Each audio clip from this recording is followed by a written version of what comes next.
پاکستان کی ڈیجیٹل خود مختاری کا سب سے بڑا دھماکہ، جس دور میں ڈیٹا سونے اور تیل سے زیادہ قیمتی ہو چکا ہو، پاکستان نے آخرکار عالمی طاقتوں کی زنجیر توڑ دی ہے۔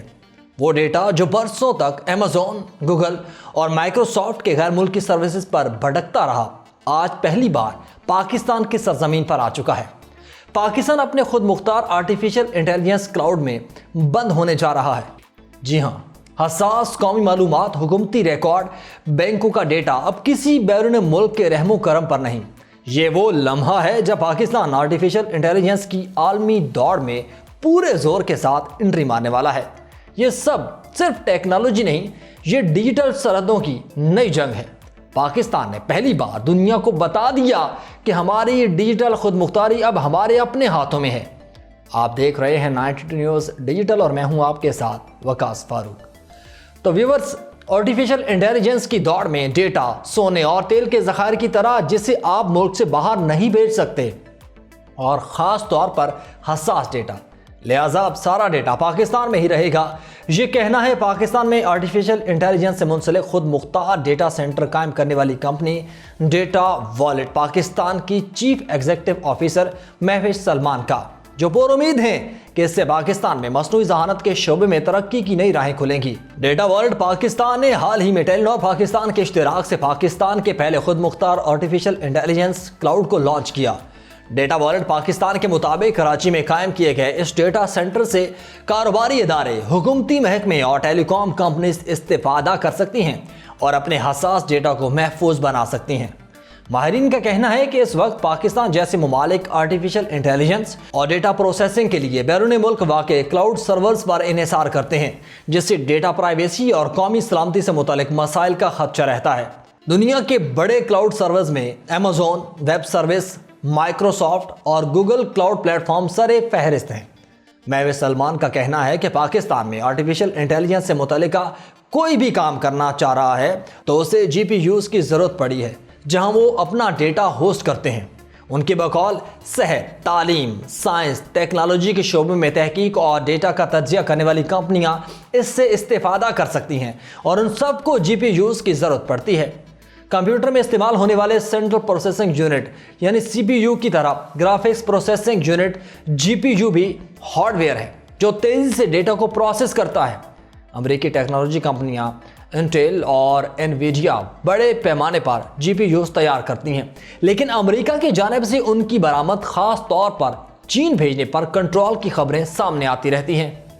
مہوش سلمان کا دعویٰ ہے کہ انہیں انویڈیا سے 3000 جی پی یوز کی الاٹمنٹ ہوئی ہے، اور ان کے بقول یہ cloud platform machine learning, بڑے language models, LLM، video analytics, generative AI اور بہت کم وقت میں ڈیٹا پروسیس کرنے کی سہولت دے گا۔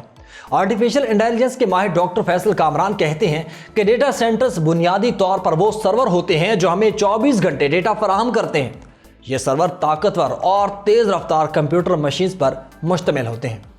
ان کا کہنا تھا کہ جس طرح ہم کسی ویب سائٹ تک رسائی حاصل کرتے ہیں تو بنیادی طور پر ہم انٹرنیٹ کے ذریعے ایک درخواست بھیج رہے ہوتے ہیں جس پر ہمیں ڈیٹا ملتا ہے۔ ان کے بقول یہ مواد جس جگہ پر ذخیرہ ہوتا ہے اسے سرور کہتے ہیں، اور یہ ہر وقت ہمیں ڈیٹا فراہم کرتے ہیں، اور جس پر بڑے بڑے سرورز کو رکھا جاتا ہے اس جگہ کو ڈیٹا سینٹر کہتے ہیں۔ وہ کہتے ہیں کہ بڑی بڑی حکومتیں، بینک، کاروباری ادارے اپنے ڈیٹا کو محفوظ رکھنے کے لیے بڑے بڑے ڈیٹا سینٹرز بناتے ہیں جہاں ان کا سارا ڈیٹا جمع کیا جاتا ہے۔ ڈاکٹر کامران کہتے ہیں کہ دنیا کی بڑی کمپنیاں بشمول ایمیزون، گوگل اور مائیکروسافٹ کے اپنے ڈیٹا سینٹرز ہیں، اور ان کے بقول ڈیٹا سینٹرز بھی دو طرح کے ہوتے ہیں جس میں پبلک اور پرائیویٹ شامل ہیں۔ ایک وہ جو ادارے اپنے کام کے لیے بناتے ہیں، مثال کے طور پر PTCL کا اپنا ڈیٹا سینٹر ہے، اور وہ یہ چاہتے ہیں کہ ان کا ڈیٹا باہر نہ جائے۔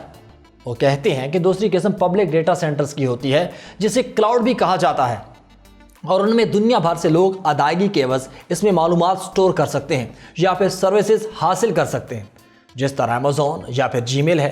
ان کے بقول پاکستان میں جو آرٹیفیشل انٹیلیجنس پر مشتمل ڈیٹا سینٹر بنایا جا رہا ہے اس کے ذریعے حکومتی ادارے اپنا ڈیٹا ایک ہی جگہ پر جمع کر سکیں گے، اور یہ پابندی بھی ہوگی کہ کون اس ڈیٹا سینٹر تک رسائی حاصل کر سکتا ہے اور کون نہیں۔ وہ کہتے ہیں کہ اس کا مقصد یہ ہوتا ہے کہ آپ کے ملک کا ڈیٹا باہر نہ جائے، اور اس حوالے سے خصوصی پروٹوکولز بنائے جائیں گے، اور جس جگہ یہ ڈیٹا سینٹرز بنائے جاتے ہیں وہ بلا تعطل بجلی کی فراہمی کو یقینی بنایا جاتا ہے۔ وہ کہتے ہیں کہ اس وقت پاکستان میں پاکستان ٹیلی کمیونیکیشن اتھارٹی اور انفارمیشن ٹیکنالوجی بورڈ کا ڈیٹا سینٹر ہے، لیکن پاکستان میں یہ اپنی نوعیت کا پہلا ڈیٹا سینٹر ہوگا جس میں مختلف محکموں، سرکاری اداروں، بینکوں اور دیگر ادارے اپنا اور صارفین کا ڈیٹا محفوظ ہوگا۔ ڈاکٹر فیصل کامران کہتے ہیں کہ اس کا انحصار اس پر ہے کہ آپ کس نوعیت کا ہارڈ ویئر استعمال کرتے ہیں، کس طرح کا سافٹ ویئر ہوگا اور کتنی ہنرمند افرادی قوت کا آپ انتخاب کرتے ہیں۔ انفارمیشن ٹیکنالوجی اور آرٹیفیشل انٹیلیجنس کے ماہر مجتبیٰ محمد نے کہا ہے کہ کلاؤڈ سے مراد ایسی سرور مشینز ہیں جو ایک ہی جگہ پر رکھی جاتی ہیں اور اگر انہیں آرٹیفیشل انٹیلیجنس سے منسلک کر دیا جائے تو پھر انہیں AI کلاؤڈ کہا جاتا ہے۔ BBC سے گفتگو کرتے ہوئے ان کا کہنا تھا کہ اب تک پاکستان میں مقامی طور پر ڈیٹا کو سٹور کرنے والا کوئی کلاؤڈ نہیں تھا اور ان کے سرورز ملک سے باہر موجود ہوتے تھے۔ اب یہ سرور پاکستان میں ہی موجود ہوں گے اور کلاؤڈ کے ذریعے ان تک رسائی مل سکے گی۔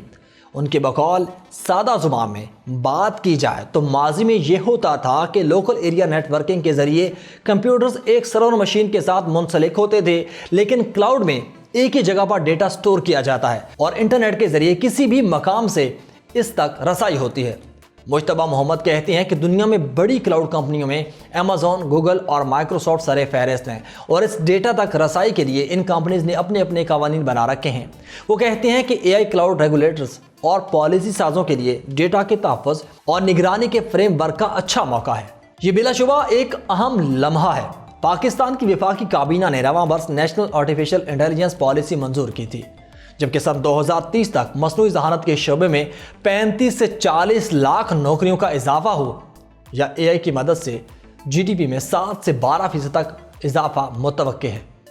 یہ وہ چند بڑے اور پرعزم اہداف ہیں جن کا اعلان پاکستانی حکومت نے اس پالیسی کے تحت کیا تھا۔ حکومت کا ماننا ہے کہ نئی پالیسی پاکستان کو AI کی عالمی دوڑ میں شامل کر سکتی ہے اور پالیسی میں کہا گیا ہے کہ اسٹارٹ اپس اور مصنوعی ذہانت سے متعلق لوگوں کے خیالات میں مدد دی جائے گی۔ تعلیم، صحت اور زراعت میں AI کو شامل کرنے کے حکومتی دعوے بھی شامل ہیں۔ مثلا کسان کو یہ جاننے میں مدد ملے گی کہ کون سی فصل بہتر ہے، یا مریض گھر بیٹھے ڈاکٹر سے مشورہ کر سکیں گے۔ ساتھ ہی حکومت یہ بھی یقین دلاتی ہے کہ شہریوں کا ڈیٹا محفوظ رکھا جائے گا۔ ویورز، پاکستان کا ڈیٹا اب کسی اور ملک کی حدود میں قید نہیں رہے گا۔ یہ وہ فیصلہ ہے جس نے نہ صرف ہماری ڈیجیٹل سرحدوں کو محفوظ کیا بلکہ دنیا کو یہ پیغام بھی دے دیا ہے کہ پاکستان اب ٹیکنالوجی کا خریدار نہیں بلکہ ایک ابھرتی ہوئی طاقت ہے۔ ڈیٹا جس قوم کے ہاتھ میں ہو، مستقبل بھی اس کے ہاتھ میں ہوتا ہے۔ آج پاکستان نے اپنا ڈیٹا اور اپنا مستقبل دونوں واپس اپنے قبضے میں لے لیے ہیں۔ یہ صرف ایک تکنیکی کامیابی نہیں، یہ پاکستان کی ڈیجیٹل آزادی کا اعلان ہے۔ آپ کی اس کے بارے میں کیا رائے ہے؟ کمنٹ سیکشن میں ہمیں ضرور بتائیے گا۔ آج کے اس ولاگ سے اتنا ہی، مجھے دے اجازت، اللہ حافظ۔